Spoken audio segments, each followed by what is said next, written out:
The holographic display on the Meridian cast an eerie blue glow across the bridge deck. Commander Sarah Chun studied the approaching ships, their sleek crystal designs unmistakable. These were the vessels of the enigmatic Arkan Empire. Her stern scout ship moved unassumingly toward the three colossal dreadnoughts, each declared by the master of the Orion Hand himself. "Maintain position," she ordered, her voice steady despite the gravity of the moment. This wasn't just another first contact scenario, it was the moment.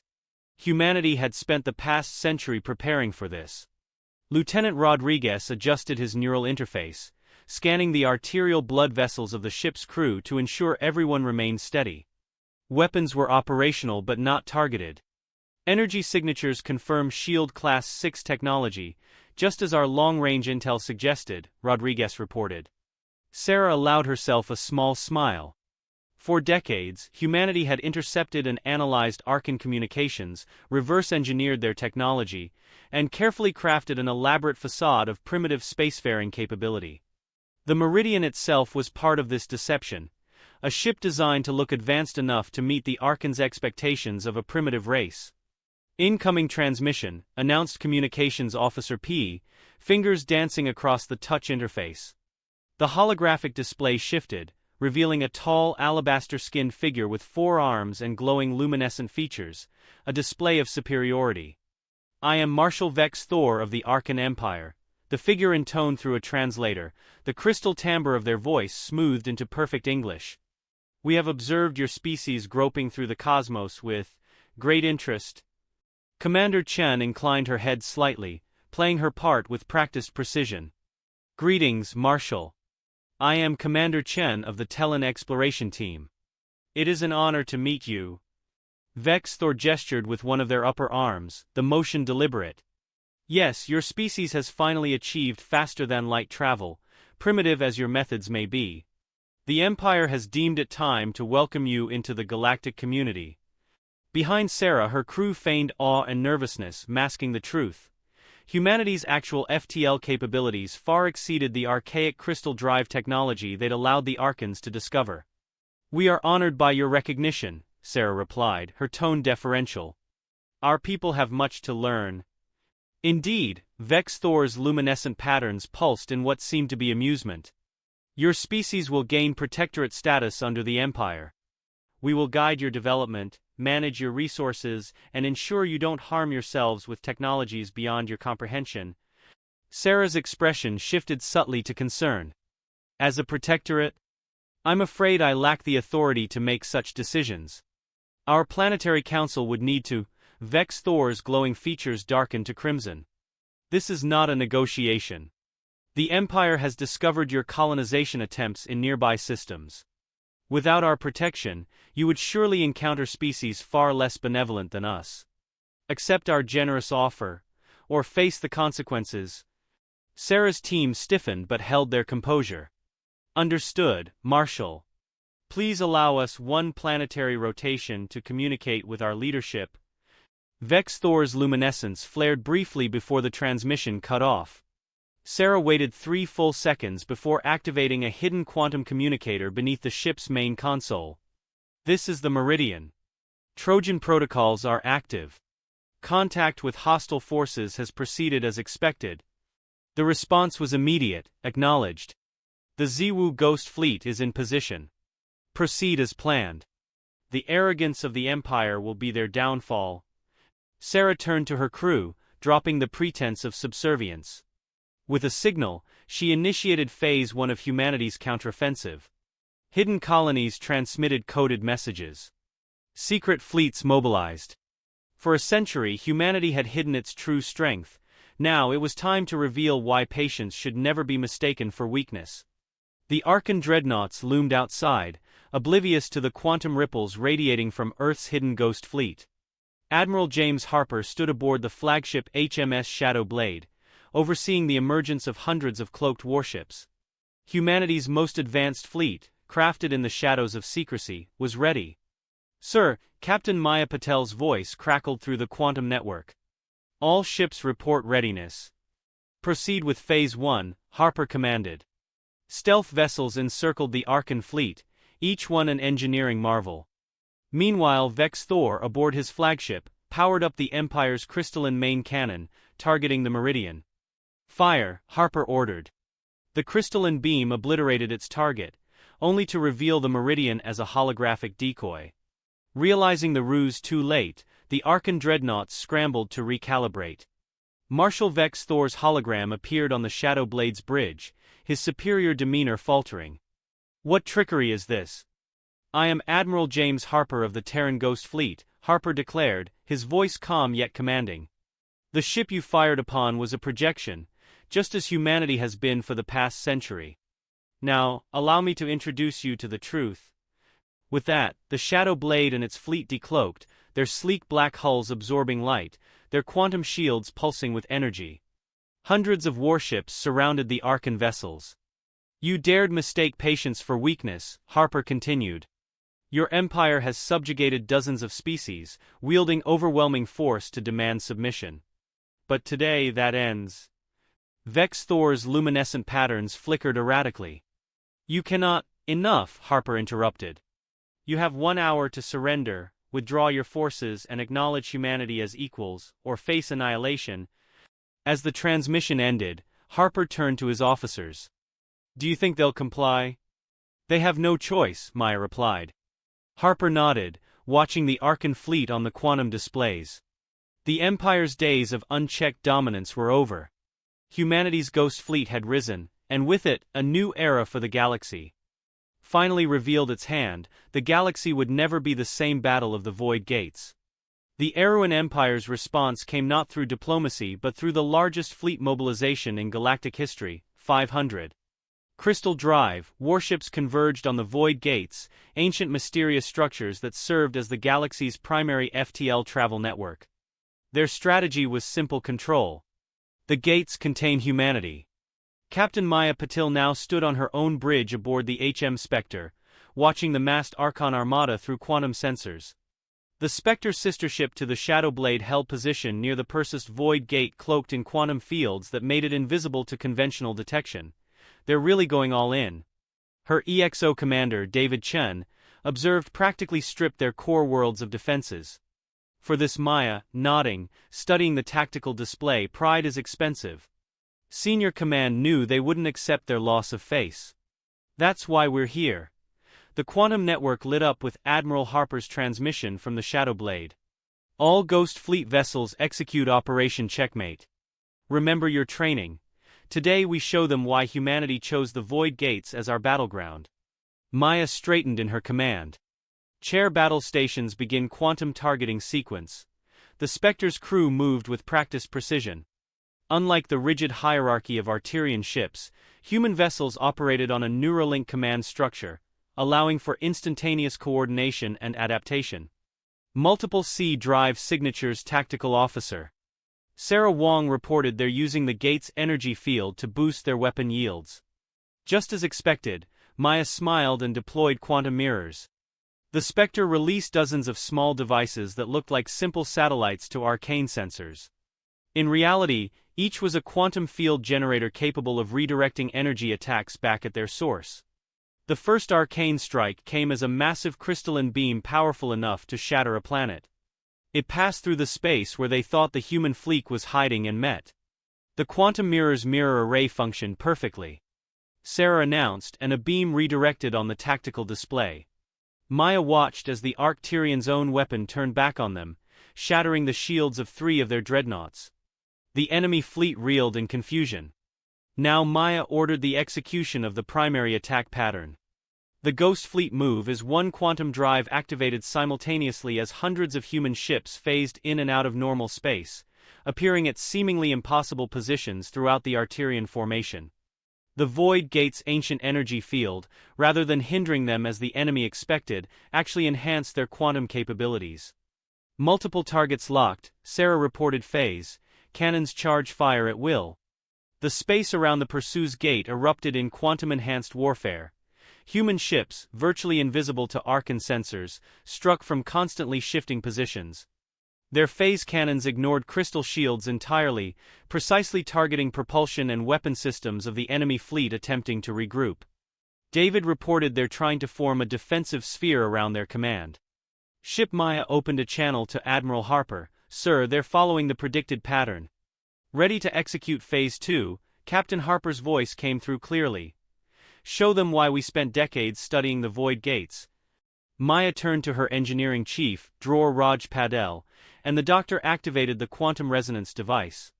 R's fingers flew over his console as he initiated the device, humanity's greatest secret weapon, based on their research of the void gate, its ancient technology.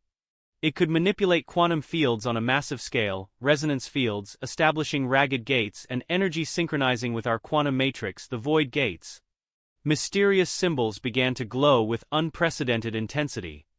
The Arterian fleet, still trying to maintain their formation, suddenly found their crystal drives.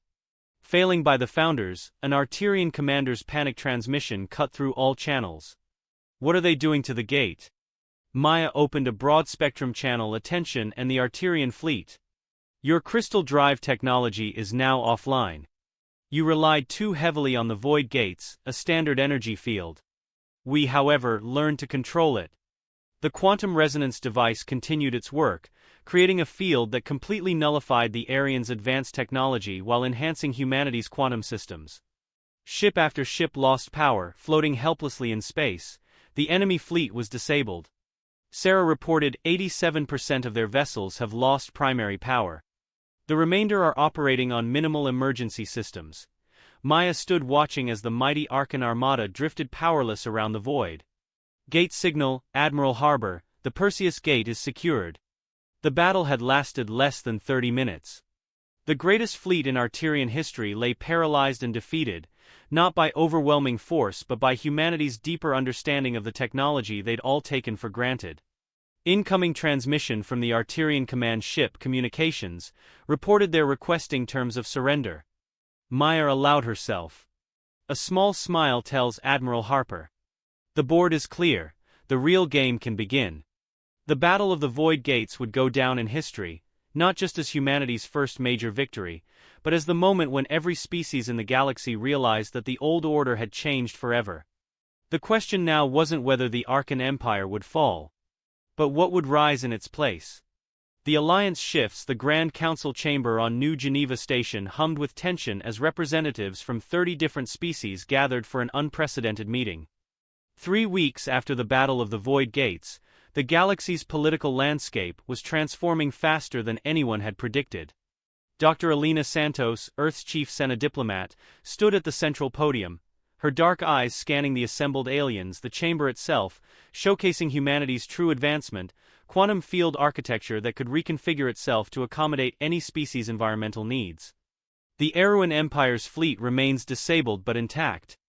She began, her voice carrying clearly through personalized translation fields as promised. No lives were lost. Humanity seeks change, not conquest. A Nexian delegate, their crystalline form shimmering with nervous energy, spoke first. "For 3 centuries.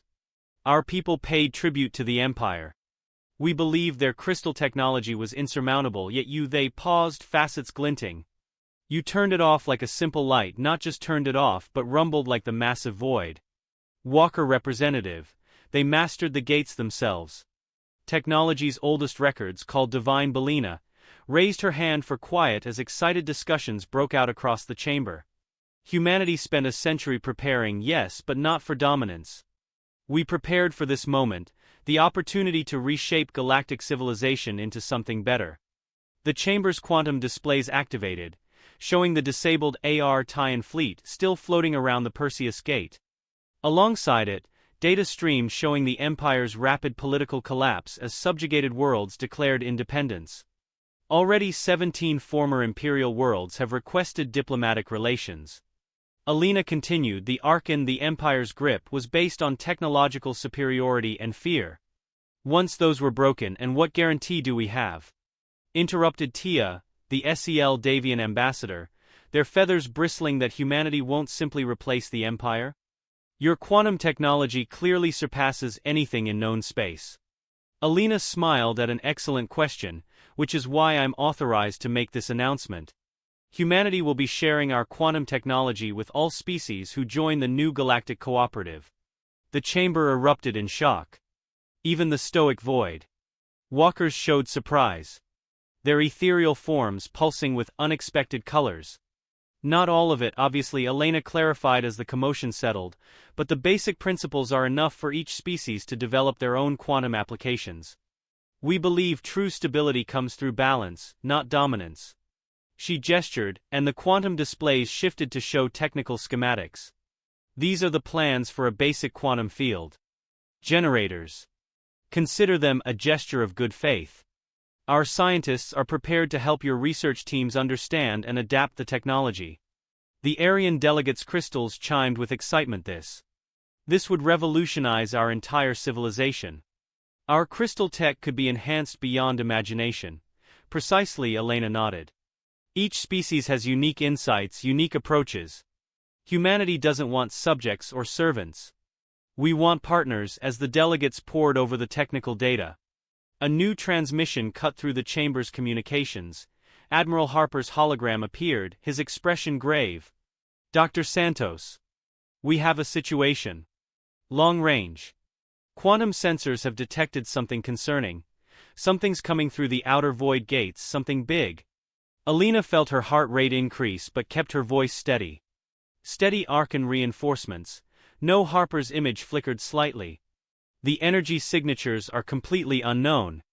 Whatever's coming, it's not from any civilization we've encountered. The chamber fell silent as the implications sank in.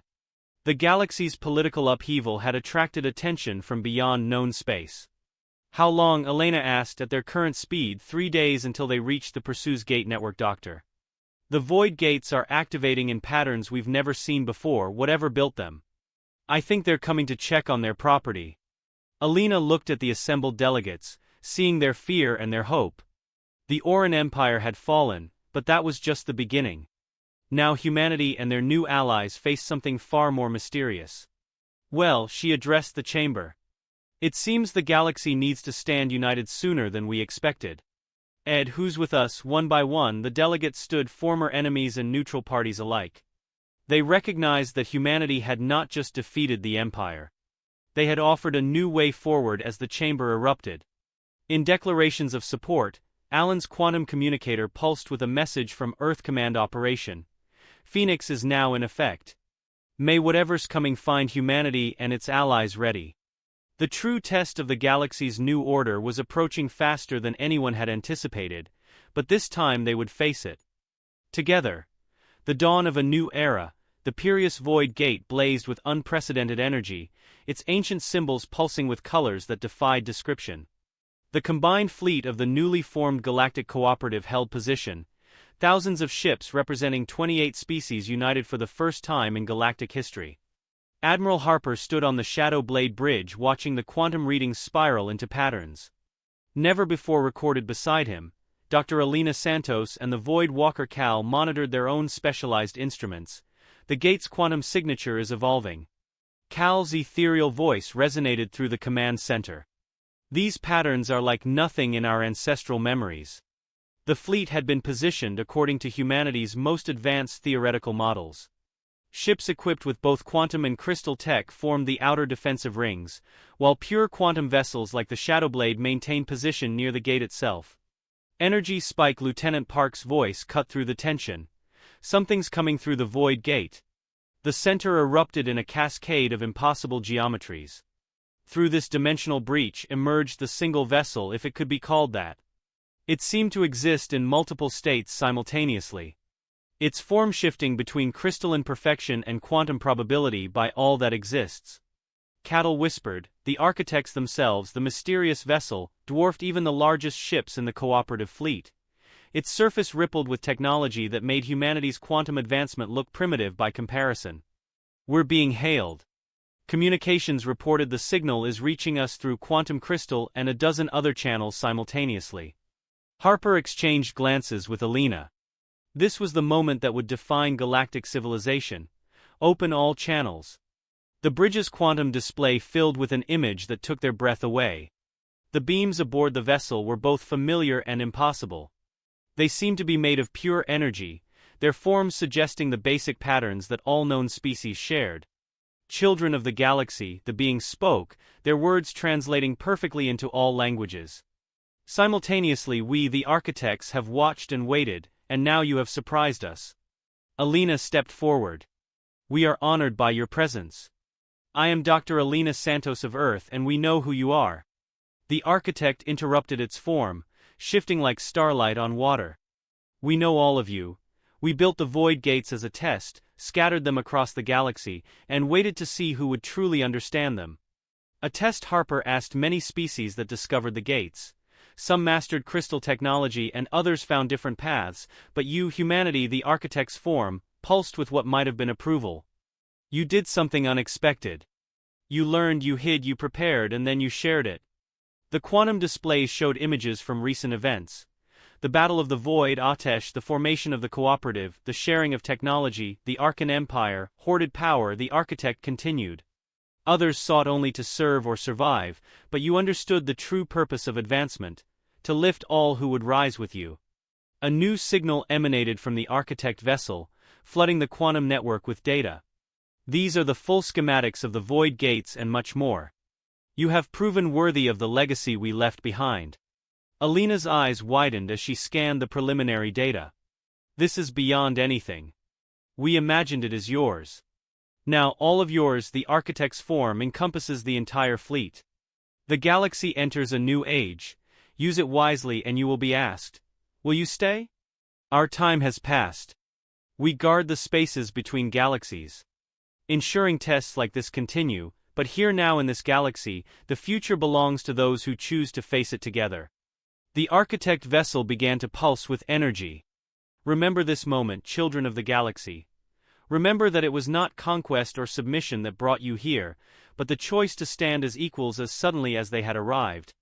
The architects vanished, their vessel dissolving into quantum probability, but they left behind more than just advanced technology.